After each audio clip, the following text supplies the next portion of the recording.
Imagine when you need access to your home or office computer when you are away, and maybe you forgot an important file or you need someone to run some software that is only installed in your main PC. Luckily, Windows 10 has a built-in feature called remote desktop connection that lets you control your main computer from everywhere as long as you have internet connection.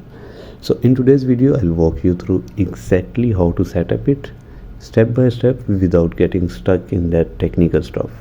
So let's get started. On the computer you want to connect to, you have to click on Start button and then go to Settings, then System, and then Remote Desktop.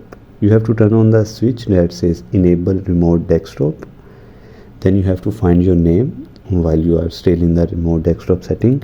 Note down your computer PC name. You will need it to connect. And Windows usually adjusts firewall settings automatically when you enable remote desktop connection, but make sure it's allowed by checking Windows Defender firewall setting. Now, from another Windows device, search for remote desktop connection in the Start menu.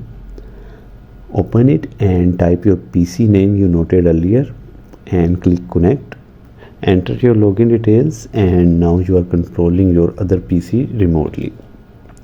And that's it. Now you can access your Windows 10 PC virtually from everywhere. Just remember, remote desktop works best with both devices which have strong internet connection. So if this guide helped you set up easily, hit the like button and subscribe for more simple tech videos like that. Thanks for watching and see you in the next one.